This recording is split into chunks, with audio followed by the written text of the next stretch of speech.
Assalamualaikum warahmatullahi wabarakatuh.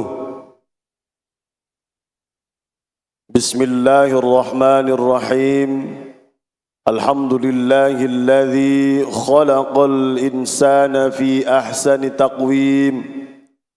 Ashhadu an la ilaha illallahul malikul haqqul mubin. وأشهد أن محمدًا عبده ورسوله أرسله رحمة للعالمين وصلى الله وسلم على سيدنا محمد وعلى آله وأصحابه أجمعين أما بعد.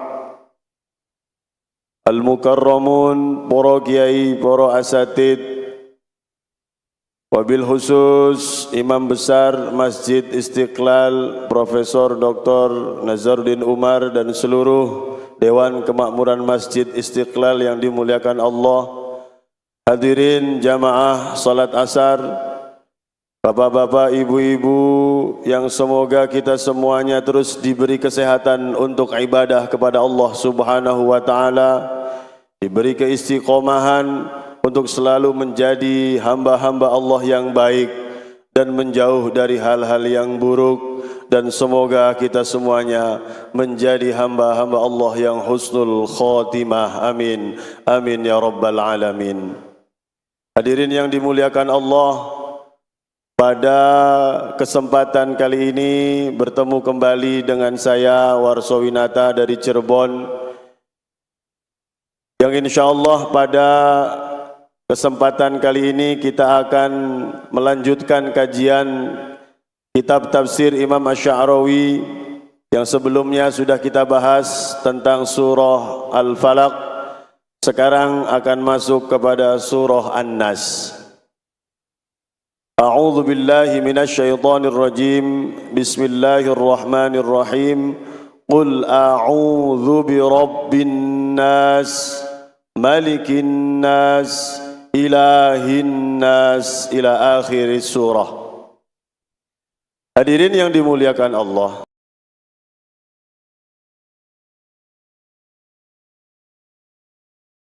surat ini adalah surat pamungkas.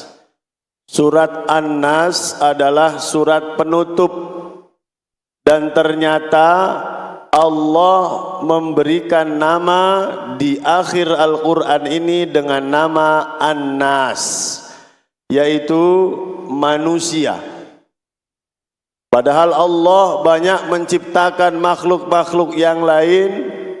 Oleh karena itu ini adalah sebuah ikram, ini adalah kemuliaan dari Allah kepada manusia. Karena Allah telah ciptakan manusia dengan sebaik-baik ciptaan, seperti yang Allah sampaikan di dalam surah At-Tin, laqad khalaqnal insana fi ahsani taqwim. Artinya manusia adalah makhluk yang diciptakan dengan sebaik-baik penciptaan. Oleh karena itu hadirin, surat ini di awal ingin mengingatkan kita sebagai makhluk Allah yang paling mulia.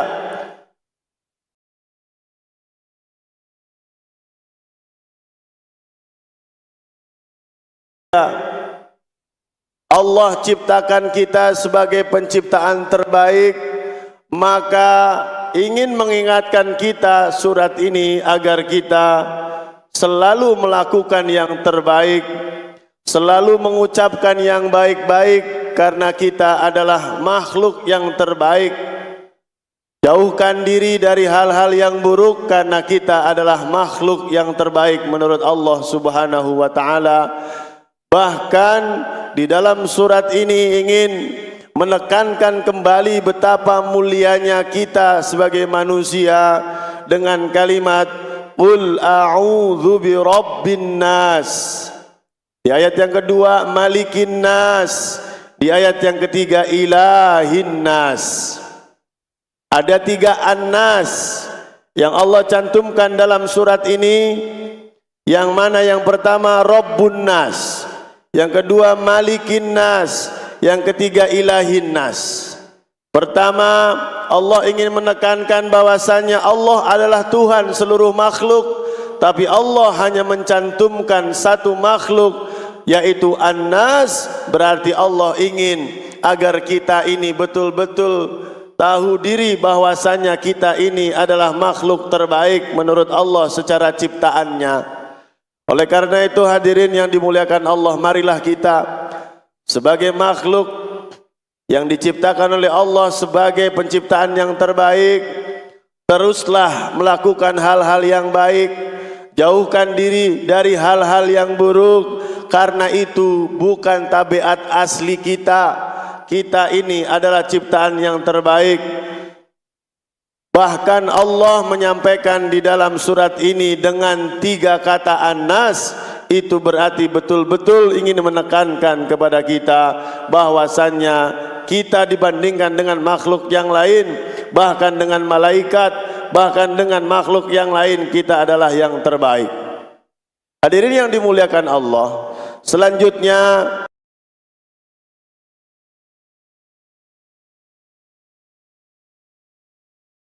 Rabbun Nas, Malikin Nas, dan Ilahin Nas. 3 kata. Yang pertama Rabb, yang kedua Malik, yang ketiga Ilah. Yang ini sebetulnya maknanya menuju dalam satu muara, yaitu artinya Tuhan. Tapi Allah menyebutkan sampai 3 kali. Yang pertama Rabbun, yang kedua Malikun, yang ketiga Ilahun. Apa makna yang ingin Allah sampaikan? Yang pertama, Allah ingin menekankan dengan kalimat Rabbun, Allah itu adalah Rabbuna. Apa Rabbun itu? Rabbun di dalam tafsir Imam Asy'arawi dimaknai dengan yang pertama Al-Murabbi, Al-Muwajjih, Ar-Ra'i, Al-Hami. Rabbun artinya pengasuh, Rabbun artinya yang mengarahkan, Rabbun artinya yang memelihara, Rabbun artinya yang menjaga. Apa yang ingin Allah sampaikan? Artinya Tuhan itu yang Allah ingin tekankan di kalimat pertama Rabbun itu bukan Tuhan yang nantinya secara makna menakutkan, yang nantinya akan memberi neraka kepada yang zalim, yang memberikan azab. Tapi Allah ingin menekankan Tuhan adalah zat yang telah memberikan begitu banyak kasih sayang kepada kita. Allah adalah Tuhan yang memberikan begitu banyak jasa kepada kita.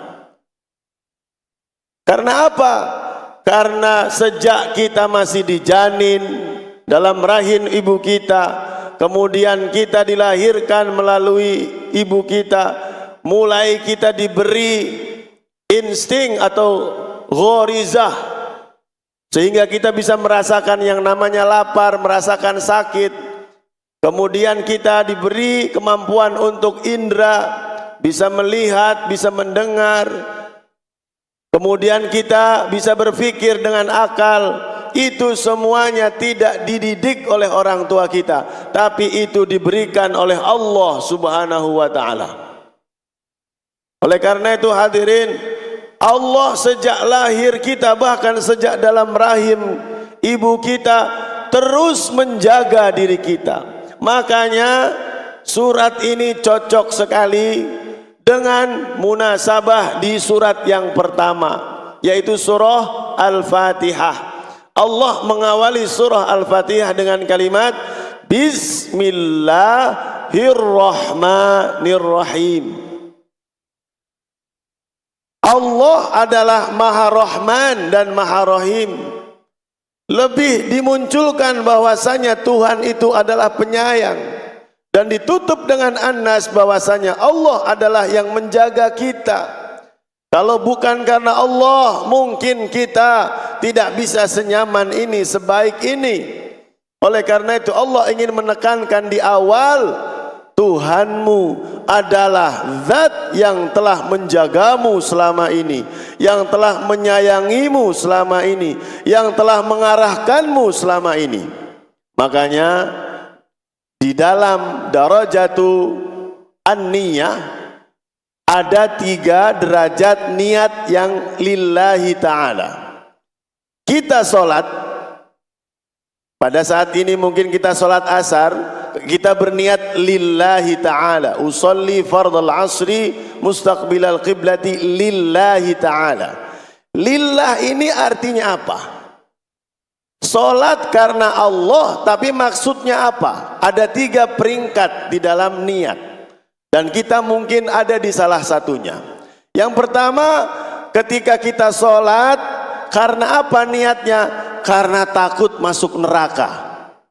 Itu sudah lillah, karena kita takut kepada Allah, takut diazab oleh Allah. Itu sudah lillah. Jadi ketuhanan dia takut kepada Allah. Yang kedua, orang yang lillah, orang yang sholat tapi bukan karena takut, tapi karena apa? Karena mengharapkan pahala, karena mengharapkan surga.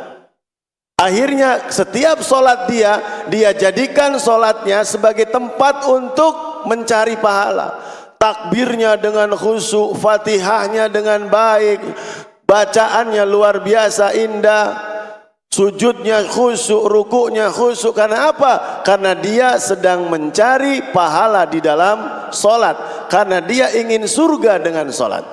Tapi ternyata apabila kita bisa naik ke tingkat yang ketiga, sholat kita, ibadah kita bukan karena kita takut neraka lagi, bukan kita pengen surganya Allah lagi, tapi apa? Karena cinta kepada Allah. Bagaimana bisa menumbuhkan cinta kepada pencipta kita? Tidak lain dengan apa?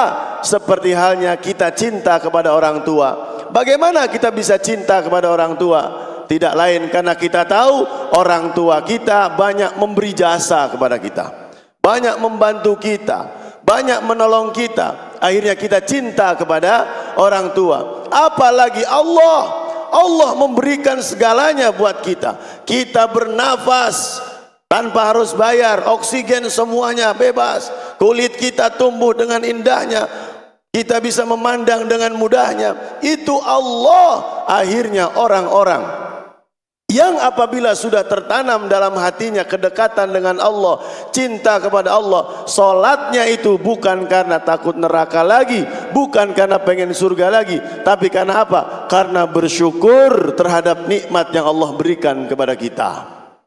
Oleh karena itu hadirin yang dimuliakan Allah, Allah ingin menekankan kepada kita, hiduplah dalam ketauhidan yang mana penuh kasih sayangnya Allah Subhanahu wa ta'ala. Karena memang dalam kehidupan kita ini penuh dengan nikmat Allah. Semuanya adalah nikmat Allah. Rizki kita, anak kita, pasangan kita, semuanya adalah berkat rahmat dari Allah Subhanahu wa ta'ala. Selanjutnya hadirin yang dimuliakan Allah, di ayat yang kedua Allah menyampaikan Malikin Nas. Apa itu Malik? Malik itu artinya raja. Di dalam kitab tafsir Imam Asy-Sya'rawi menyebutkan bahwasanya Malik huwa al-hakim, huwa al-mutasarrif. Apa itu? Malik artinya penguasa. Apa maksudnya? Allah ingin menekankan kepada kita yang menguasai semua kehidupan ini, yang menguasai tata surya ini, yang menguasai hidup dan mati kita, yang menguasai sukses dan gagal kita, tidak lain kecuali Allah Subhanahu wa ta'ala. Dan Allah lah raja. Oleh karena itu, karena Allah raja, selain Allah itu adalah hamba. Kita ini hanya seorang hamba, kita ini hanya seorang budak di mata Allah Subhanahu wa ta'ala. Oleh karena itu, sebagai seorang hamba, ketika rajanya menentukan kita seperti ini, menentukan kita seperti itu, ya kita selayaknya seorang hamba harus menerima betul-betul tulus terhadap apa yang diberikan Allah, terhadap apa yang diputuskan oleh Allah Subhanahu wa ta'ala. Walaupun bukan berarti kita tidak disuruh untuk ikhtiar. Ikhtiar itu juga termasuk perintah dari Allah. Tetapi ketika hasilnya sudah ditetapkan oleh Allah, maka kita harus nurut, kita harus ridho, kita harus ikhlas. Karena rajanya adalah Allah, kita adalah hamba-hamba saja. Ilahin nas yang ketiga. Apa makna ilahin nas? Ilahin nas di sini makna Tuhan dari sisi ubudiyah, yang artinya ibadah kita, salat kita, semua yang kita lakukan itu seharusnya selalu hanya diniatkan karena Tuhan kita satu-satunya yang disembah, yaitu Allah. Yang ingin ditekankan dalam ayat yang ketiga ini adalah agar semua niat kita menjadi niat yang tulus karena Allah. Semua ibadah kita, jangan sampai ibadah kita ternyata tidak tercatat amal soleh di sisi Allah, hanya sebagai amal baik di mata manusia. Makanya Rasulullah pernah menyampaikan betapa banyak orang yang melakukan ibadah yang ukhrawi, aktivitas yang sebetulnya jelas itu untuk akhirat, ternyata apa? Ternyata itu dicatat sebagai amal duniawi. Tapi sebaliknya, orang-orang yang melakukan yang kelihatannya itu adalah aktivitas duniawi, ternyata dicatat oleh Allah sebagai amal ukhrawi. Karena apa? Karena husnun niyah, karena niatnya yang baik. Oleh karena itu hadirin yang dimuliakan Allah, jangan sampai kita capek-capek kelihatannya itu adalah untuk akhirat kita, ternyata gara-gara niat kita yang tidak benar itu tidak dicatat oleh Allah sebagai amal soleh untuk akhirat kita. Selanjutnya hadirin yang dimuliakan Allah, yang ditekankan di dalam surat An-Nas tidak lain adalah ayat yang setelahnya, yaitu yang keempat, yang kelima dan yang keenam, yaitu min syarril waswasil khannas alladzi yuwaswisu fi sudurin nas minal jinnati wan nas.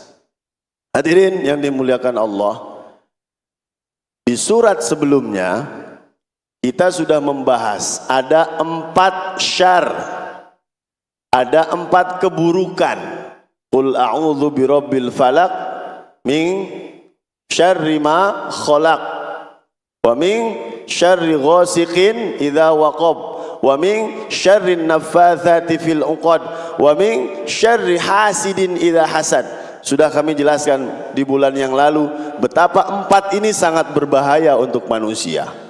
Tapi ternyata Allah menyebutkan kembali syar, dan ini adalah syar yang paling berbahaya, sehingga ditempatkan di surat yang terakhir ingin menekankan kepada kita bahwasannya seluruh ayat Quran yang sebelumnya itu, kalau tidak bisa kita mampu menghadapi keburukan yang terakhir ini, maka bisa jadi semuanya sia-sia, tidak ada maknanya.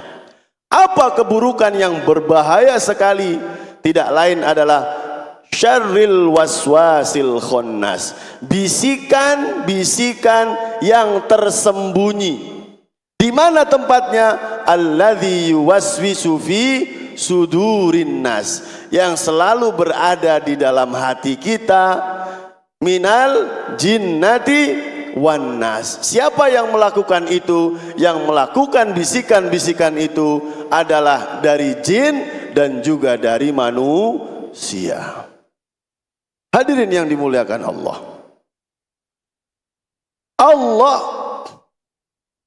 telah menempatkan bisikan-bisikan yang tersembunyi menjadi sesuatu yang sangat super berbahaya. Karena apa? Karena ketika akal kita sudah mengatakan bahwasanya ini perbuatan buruk, iman kita sudah mengatakan ini sudah perbuatan buruk, tapi ternyata ada bisikan-bisikan baik bisikan dari jin maupun bisikan dari manusia, baik dari kawan kita, baik dari tetangga kita, baik dari pasangan kita. Keburukan itu akhirnya dilakukan gara-gara bisikan-bisikan yang buruk tadi. Oleh karena itu hadirin, yang pertama Imam Asy'arawi ingin menekankan kepada kita agar kita betul-betul berhati-hati terhadap bisikan jin. Kita harus percaya jin adalah keturunan dari iblis, yang mana mereka sudah menabuh gendang peperangan sejak zaman Nabi Adam sampai sekarang ini. Mereka ingin agar kita keturunan Adam semuanya mengikuti apa yang mereka lakukan, setan-setan ini. Dan mereka minta izin kepada Allah untuk tetap hidup dari zaman iblis, dari zaman Nabi Adam sampai nanti di yaumil qiyamah. Sampai itu baru mereka akan disiksa oleh Allah. Sebanyak itu pasukan iblis menggoda kita. Kita saja yang satu zaman ini sekitar 8 miliar manusia. Ini bagaimana bayangkan keturunan-keturunan iblis ini dari zaman Nabi Adam yang sekian juta tahun yang lalu sampai sekarang dan sampai nanti.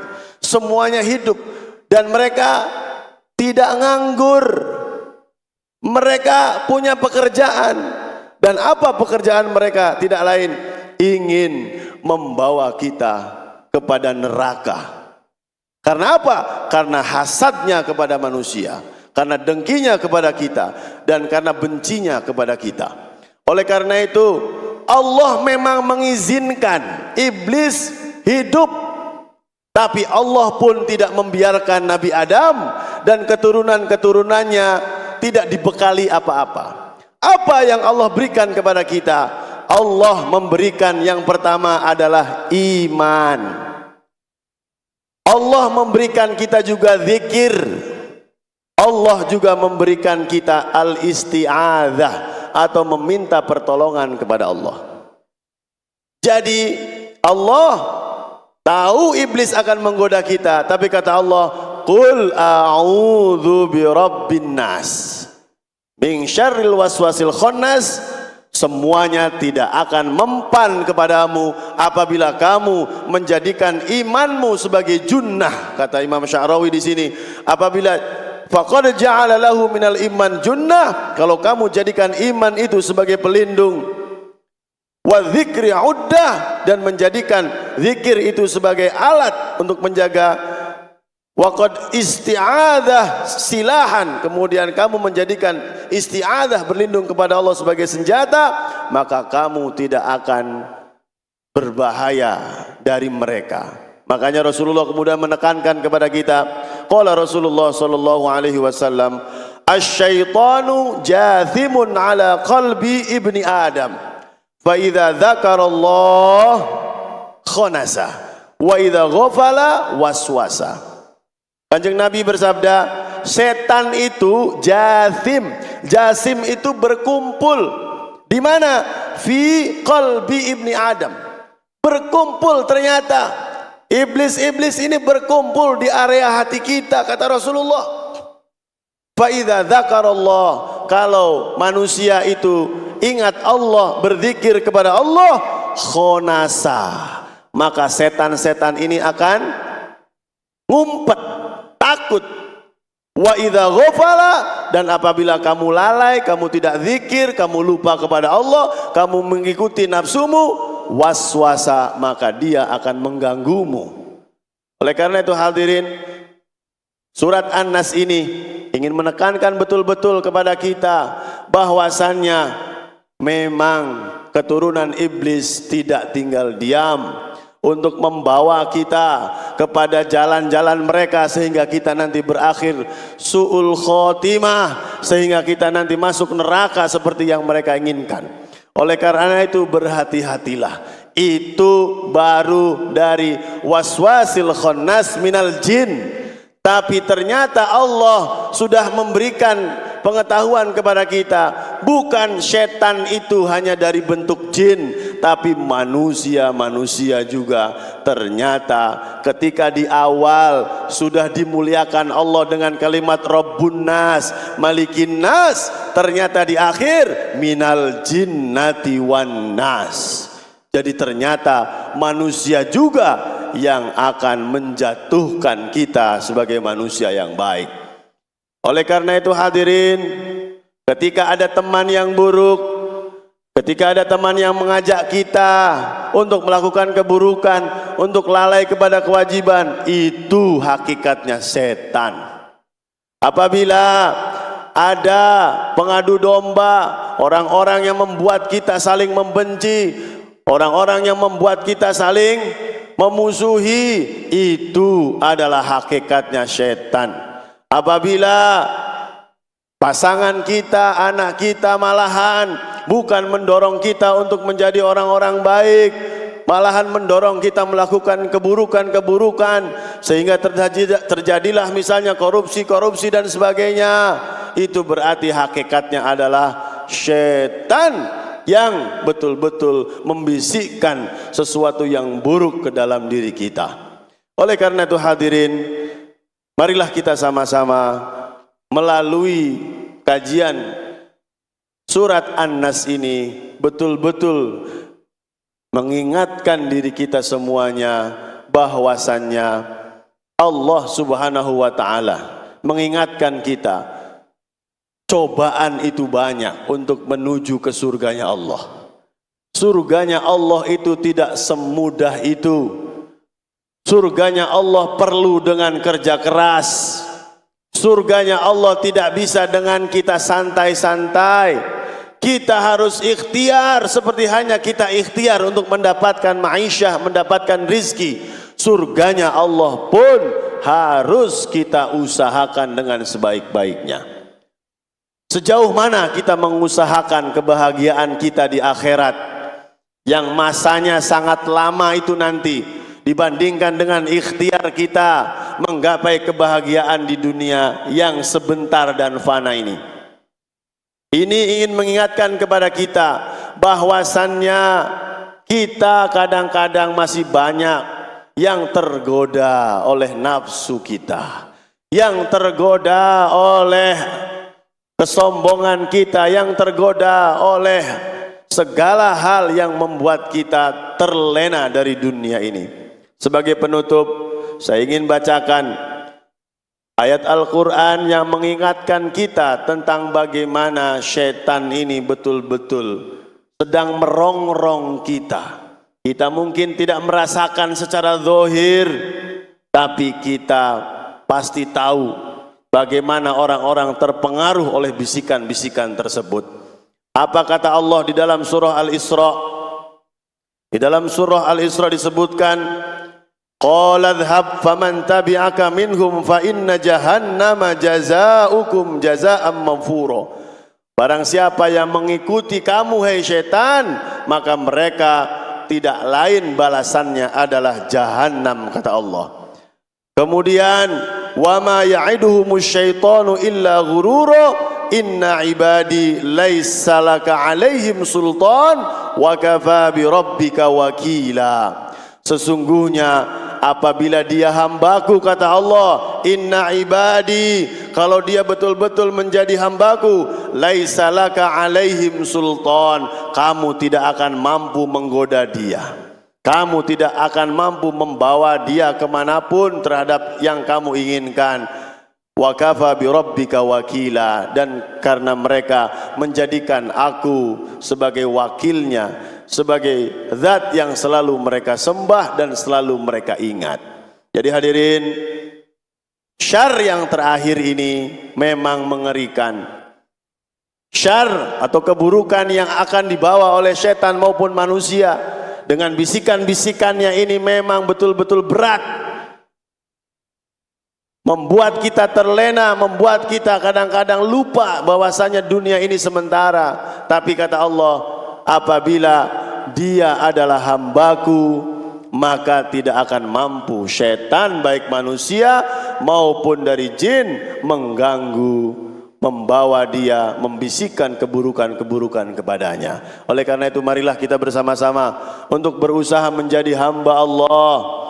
Bagaimana seharusnya menjadi hamba Allah? Tidak lain hamba Allah adalah al-muttaqun, orang-orang yang bertakwa. Orang-orang yang bertakwa tidak lain adalah yang selalu menjaga dirinya dari larangan-larangan Allah dan selalu menjaga dirinya untuk istiqomah melaksanakan perintah-perintah Allah. Semoga kita semuanya termasuk orang-orang yang terus terjaga diri kita dari berbagai godaan syaitan yang terkutuk ini, baik dari jenis jin, baik dari jenis manusia, dan semoga kita semuanya terus menata hidup kita menuju maghfirah Allah, menuju ridho Allah sampai akhir hayat kita, dan kita menjadi orang-orang yang husnul khotimah. Amin, amin ya rabbal alamin. Terima kasih, itu saja yang kami sampaikan pada Hawamish kali ini.